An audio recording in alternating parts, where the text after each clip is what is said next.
जिन मंदिरों में आप अपनी मेहनत की कमाई लुटा रहे थे, आज कोरोना जैसी महामारी के वक्त तो मंदिरों ने अपने दरवाजे बंद कर लिए हैं। मंदिरों में बैठे ब्राह्मण मंदिरों के खजाने पर कुंडली मारकर बैठे हैं। देश में इतनी बड़ी आपदा आई है, करोड़ों लोग घरों में कैद है। देश में मेडिकल उपकरण की भारी कमी है। देश आर्थिक तंगी से गुजर रहा है, लेकिन देश के मंदिरों ने एक पैसा भी दान नहीं किया। इन मंदिरों में बैठे ब्राह्मणवादी अरबों खरबों के चढ़ावे पर आसन लगाए बैठे हैं। ट्विटर पर हैशटैग मंदिर में दान देना बंद करो ट्रेंड चल रहा है।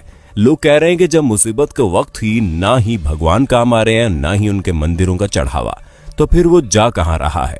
आइए आपको बताते हैं भारत के मंदिरों के पास कितना पैसा है। देश के अमीरों की बात आती है तो अक्सर अंबानी, टाटा और बिड़ला का नाम आता है। हालांकि आपको ये जानकर हैरानी होगी कि देश में कुछ मंदिर ऐसे भी हैं जिनके पास इन अरबपतियों से भी ज्यादा संपत्ति है। केरल का पद्मनाभ स्वामी मंदिर भारत के सबसे अमीर मंदिरों की सूची में आता है। यहाँ हर साल करीब 500 करोड़ रुपए का चढ़ावा आता है। 2016 में इस मंदिर की टोटल वेल्थ $22.3 बिलियन यानी कि करीब 1.47 लाख करोड़ रुपए आंकी गई। आंध्र प्रदेश के तिरुपति बालाजी मंदिर की टोटल वेल्थ 52,000 करोड़ रुपए है।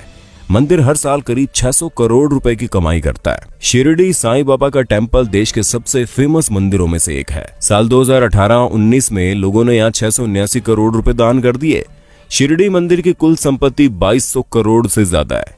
जम्मू के वैष्णो देवी मंदिर में सालाना 500 करोड़ से ज्यादा डोनेशन आता है। मंदिर के पास 1200 किलो से ज्यादा तो सोना ही है। वहीं मुंबई के सिद्धिविनायक मंदिर की सालाना कमाई 125 करोड़ से ज्यादा है। भारत में कुल 6,38,000 गांव है, 5,000 कस्बे और 400 बड़े शहर हैं। अमूमन हर गांव में मंदिर होता है।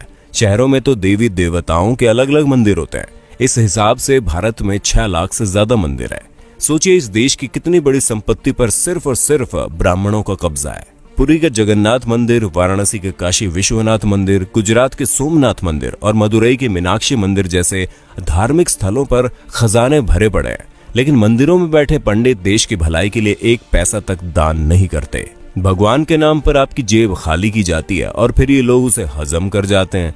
जरा सोचिए, अगर ये मंदिर अपनी संपत्ति दान कर दे तो एक दिन में भारत की गरीबी दूर हो जाए, लेकिन ये ऐसा नहीं करते। धर्म के नाम पर लोगों को मूर्ख बनाकर ब्राह्मणवादी मौज काट रहे हैं।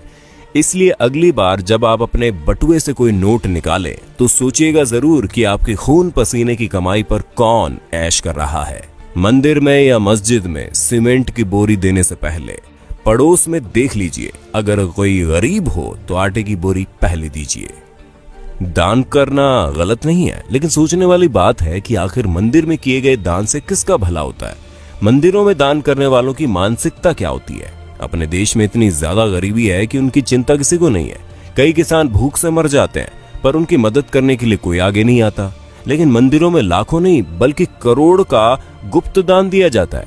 आखिर इस दान से हासिल क्या होता है, किसको मिलता है इसका लाभ। हम एक बात साफ कर दें, हम कोई नास्तिक नहीं है। भगवान ने हमारी भी उतनी आस्था जितनी होनी चाहिए। लेकिन सोचने वाली बात यह है कि आस्था जताने के लिए मंदिरों में दान करना जरूरी है। अगर नहीं तो फिर जो लोग मंदिरों में बेतहाशा दान करते हैं उनके पीछे की मानसिकता क्या है।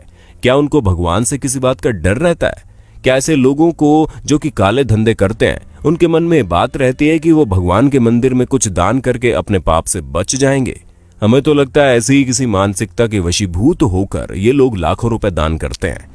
लेकिन इनके दान से किसका भला होता है? हमारे देश के बड़े बड़े मंदिरों की हालत क्या है, किसी से छुपी नहीं है। लाखों दान करने वालों के साथ वीआईपी और वीवीआईपी के लिए तो इन मंदिरों के द्वार मिनटों में खुल जाते हैं। इनको भगवान के दर्शन भी इनके मन मुताबिक समय पर हो जाते हैं।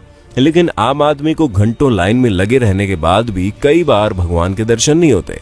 कभी कभी लगता है कि भगवान भी अमीरों के हो गए हैं, खासकर बड़े मंदिरों में विराजने वाले भगवान।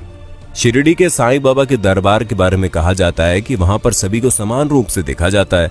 लेकिन हमारे एक मित्र ने बताया कि जब वो शिरडी गए थे तो वीआईपी पास से गए थे और उनको दर्शन करने में कम समय लगा।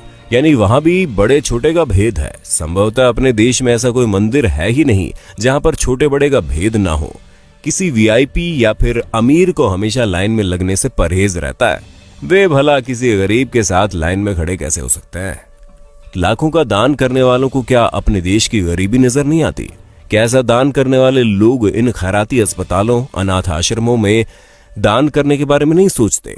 जिन आश्रमों में ऐसे बच्चों को रखा जाता है, जिन बच्चों में संभवतः ऐसे बच्चे भी शामिल हैं जो किसी अमीर की अय्याशी की निशानी के तौर पर किसी बिन ब्याही माँ की कोख से पैदा होते हैं, क्या लाखों दान करने वालों को अपने देश के किसानों की भूख से वो मौतें नजर नहीं आती?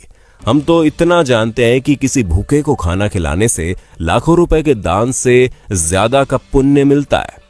किसी असहाय और गरीब की मदद करने से उनके दिल से जो दुआ निकलती है वो दुआ बहुत काम की होती है।